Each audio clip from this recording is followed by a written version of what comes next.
tug of death, close combat in Stalingrad. In 1942, the Second World War stood at a pivotal juncture. Following the rapid conquest of Western Europe, Hitler's forces turned their sights eastward, launching Operation Barbarossa, the most extensive military invasion in recorded history. Millions of German soldiers surged into the Soviet Union, overwhelming its defenses and seizing vast areas of territory. The German war machine appeared invincible, carving a path of destruction through Soviet lands with a ferocity that left the world aghast. By the summer of 1942, Hitler's ambitions grew even more audacious. Germany's war effort was increasingly constrained by its reliance on oil, and the resource-rich Caucasus region became the focal point of his grand strategy. Yet standing in the way of this prize was the city of Stalingrad, an industrial stronghold perched on the banks of the mighty Volga River. For Hitler, Stalingrad represented far more than a strategic objective. It was a symbol. Seizing the city that bore Stalin's name would deliver a humiliating blow to Soviet morale, while underscoring the supposed inevitability of German dominance. Furthermore, the capture of Stalingrad promised to sever vital railway connections and disrupt transport along the Volga, crippling Soviet industrial output, including its formidable tank production. For Stalin, however, the loss of Stalingrad was inconceivable. The city would be defended at any cost. In August 1942, the Luftwaffe reduced Stalingrad to ashes. Bombing raids devastated buildings, factories, and homes, transforming the once bustling city into a charred wasteland. Amid the ruins, a battle like no other began, where every street, building, and cellar became a contested arena. Initially, German forces anticipated a swift victory amid the rubble. Instead, they encountered unyielding resistance and a level of ferocity for which they were wholly unprepared. Soviet defenders under the command of General Vasily Chuikov held their ground with an almost fanatical determination. Chuikov's tactics were as unorthodox as they were merciless. His soldiers engaged the enemy at such perilously close quarters that German artillery and air support were rendered ineffective. This approach, referred to as hugging the enemy, was not merely a measure of desperation, but a calculated strategy to nullify German advantages in firepower and mobility. It encapsulated the savage urban combat that came to define the Battle of Stalingrad and proved decisive in determining the course of the war on the Eastern Front. By August 1942, the German Sixth Army under the command of General Friedrich Paulus reached the outskirts of Stalingrad. Remarkably, the city itself had received only cursory mention in Case Blue, the German operational plan for the summer offensive. At this stage, the Wehrmacht appeared unstoppable, wielding the initiative with unchallenged dominance. The Red Army's position was perilous. Soviet defenses collapsed under the relentless German assault, and the Sixth Army advanced through the northern approaches to Stalingrad, capturing factories, rail yards, and other critical points. Soviet forces were driven back to the very banks of the Volga River, a natural boundary that served as both a lifeline and a death trap. The Volga became a scene of desperate improvisation. Supplies and reinforcements were ferried across its waters under constant bombardment from German artillery and the Luftwaffe. Many of these makeshift crossings ended in disaster, with boats destroyed before reaching the beleaguered Soviet defenders. Those who survived the crossing were immediately thrust into the fray, often with little preparation or respite. Amidst this maelstrom, General Vasily Chuikov assumed command of the 62nd Army. Chuikov quickly grasped that conventional tactics would be futile in the shattered landscape of Stalingrad. To defend the city, his troops would need to adapt to the brutal realities of urban warfare, fight their enemy at close quarters, and endure hardships beyond imagining. When Vasily Chuikov assumed command of the 62nd Army in September of 1942, the Soviet defenders were on the verge of collapse. Chuikov's headquarters was situated precariously on the west bank of the Volga River, perilously close to the front lines. The situation was one of unrelenting chaos. German artillery and air raids pounded Soviet positions with merciless precision, leaving destruction in their wake. At one point, oil tanks struck by German bombs spilled rivers of burning oil into the trenches, creating scenes of unimaginable devastation. Communication lines were severed so frequently that Soviet high command often had no way of knowing whether Chuikov and his staff were still alive. The earth was scorched, the air thick with smoke, and the skies darkened by ash. as soldiers fought in an apocalyptic landscape. Across the Volga, Soviet artillery provided desperate support, but their fire had to be restrained. The proximity of German and Soviet troops left little margin for error. Chuikov quickly grasped the grim reality. The Red Army could not hope to match the Germans in open combat. The Wehrmacht's superior firepower, mobility, and coordination were overwhelming. To hold Stalingrad, the Soviets would need to redefine the terms of battle. Chuikov's solution was both daring and ruthless. He would force the Germans into a style of warfare for which they were neither trained nor equipped: close quarters combat. From his embattled headquarters, Chuikov issued a simple yet revolutionary directive. Soviet troops were to fight the enemy at point-blank range, sometimes within mere meters of their positions. The shattered urban landscape of Stalingrad made this feasible. Factories, basements, and the ruins of once proud buildings became arenas for knife fights,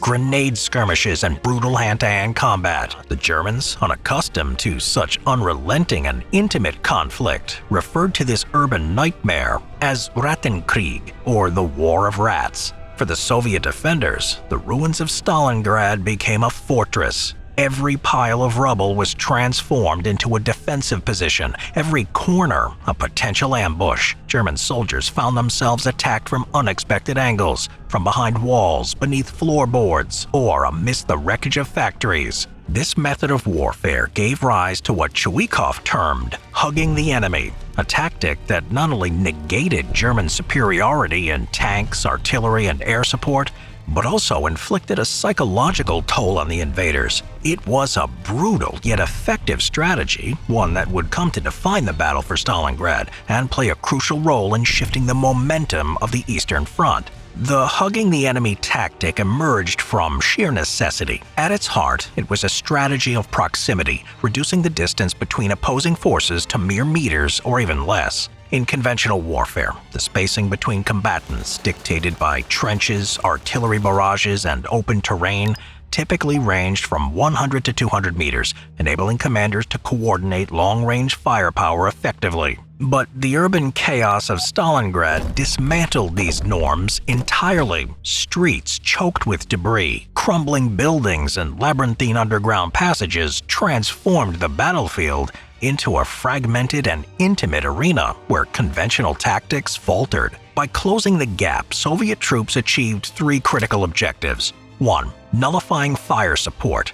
Artillery, tanks, and airstrikes, hallmarks of German superiority, became liabilities in close quarters. With Soviet soldiers maintaining such close proximity to enemy positions, German commanders faced an agonizing dilemma: use heavy weapons at the risk of striking their own troops, or engage in costly direct combat. Soviet fighters, in effect, turned themselves into human shields, compelling the Germans to fight on terms dictated by the defenders. 2. Forcing brutal hand-to-hand combat. The Wehrmacht was adept at large-scale maneuver warfare and the integrated use of arms, but it was ill-prepared for the relentless demands of close combat. Soviet soldiers armed with submachine guns like the PPSH-41, grenades, spades, and knives excelled in these engagements. Conversely, German troops burdened by rifles and heavier equipment struggled in this unforgiving environment, where agility and ferocity often proved decisive. 3. Psychological warfare. The unremitting intimacy of the fighting exacted a heavy toll on the morale of German soldiers. They were assailed from every conceivable direction: grenades hurled from basements, sniper fire from attics, and surprise attacks emerging from sewer tunnels. No position was secure. This grinding attrition, known to the Germans as Rattenkrieg, the War of the Rats, eroded their resolve and sapped their will to fight. Central to this form of combat was the PPSH-41 submachine gun, a weapon that became synonymous with the Soviet soldier in Stalingrad. Its high rate of fire and reliability in close quarters made it devastatingly effective. Soviet troops would dash through bombed-out streets, closing the distance to German positions, and unleash a torrent of automatic fire and grenades. The fighting was savage and exacted an enormous toll on both sides. Soldiers clawed for control of individual rooms, basements, and staircases in a protracted struggle where victory was measured in inches. General Vasily Chuikov, who orchestrated the defense, encapsulated the essence of this strategy when he said, quote, "We hold the enemy by the belt.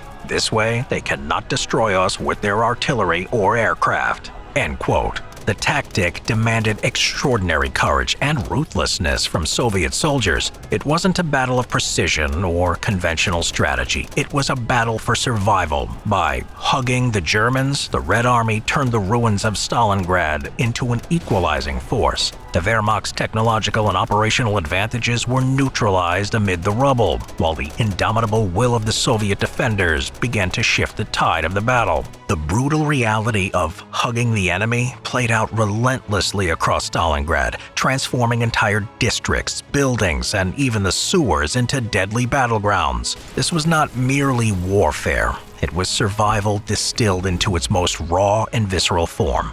Every soldier, every squad fought tenaciously for their lives, advancing or retreating by mere inches. One of the most enduring examples of this strategy was the defense of Pavlov's house, a modest four-story apartment block that overlooked a critical square. Under the leadership of Sergeant Yakov Pavlov, this unassuming structure was turned into an unyielding fortress. Pavlov and his men barricaded windows with sandbags, set up machine guns to cover every approach, and stationed snipers in concealed vantage points. Daily German assaults, often combining infantry and tanks, were met with fierce resistance. The defenders relied on grenades, submachine guns, and close-range fire to repel the attackers. At times, the fighting grew so intense that soldiers battled within the same rooms, separated only by crumbling walls or doorways. A German officer later described Pavlov's house as a fortress with steel walls. In truth, its resilience was due to Chuikov's strategy. By forcing the Germans into close-quarters combat, the defenders rendered artillery and air support all but useless. The Germans couldn't destroy the building without endangering their own troops. Pavlov's men endured relentless bombardment, hunger, and bitter cold, but their ability to hug the enemy proved decisive in holding this crucial position. Another grim chapter unfolded at the Red October factory, an industrial complex that became a microcosm of the entire battle for Stalingrad. Once a center of Soviet production, the factory was reduced to a chaotic expanse of rubble, where Soviet and German soldiers fought over individual machines, stairwells, and catwalks. In some cases, a single room changed hands multiple times in a single day. The intimacy of the fighting bred brutal ingenuity. Soviet troops threw grenades through holes in walls or floors, ambushed German squads from the basements, and launched attacks via the city's sewer system. This subterranean combat added a new layer of terror for German soldiers, who described the sewers as hellish labyrinths, where the enemy seemed to materialize from the shadows. Amid this urban carnage, Soviet sniper Vasily Zaitsev rose to legendary status. Exploiting the devastated landscape, Zaitsev and his fellow snipers stalked German positions, camouflaged amid the rubble. Their work embodied Chuikov's strategy, fighting so close to the Germans that counter-sniper fire or artillery was rendered ineffective. Reflecting on his deadly craft, Zaitsev remarked, quote, "We snipers had to get as close as possible. In this city, it was like hunting in a forest of stone." End quote. For the Germans, the psychological toll of such warfare was immense. One soldier wrote despairingly, quote, "The Russians were everywhere. You couldn't see them, but you could feel them breathing down your neck." End quote. The hugging the enemy tactic transformed Stalingrad into a grinding, attritional struggle that devoured the German Sixth Army. What had begun as a campaign of swift conquest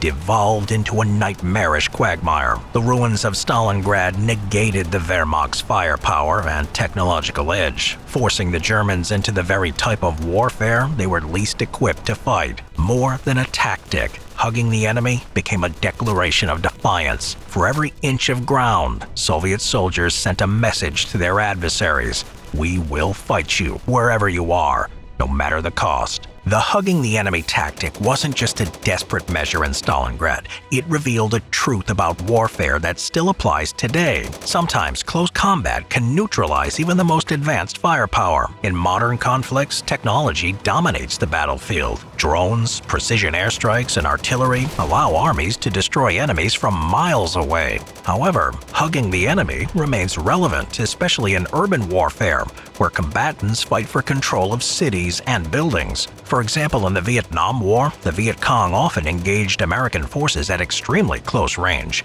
knowing that U.S. air support and artillery wouldn't fire for fear of hitting their own troops. Similarly, during battles in cities like Fallujah in the Iraq War, close-quarters combat forced technologically advanced militaries to rely on infantry instead of overwhelming firepower. However, hugging the enemy comes with a cost. Modern soldiers are better equipped with night vision, body armor, and close combat weapons, but urban warfare remains incredibly bloody and destructive. Victory often comes at the price of heavy casualties and the complete devastation of cities. The Battle of Stalingrad showed how proximity could level the playing field against a superior enemy. It was a brutal, high-risk tactic that turned German strengths like tanks, artillery, and air power into weaknesses. For Vasily Chuikov and the Red Army, hugging the enemy wasn't just a strategy, it was the only way to survive.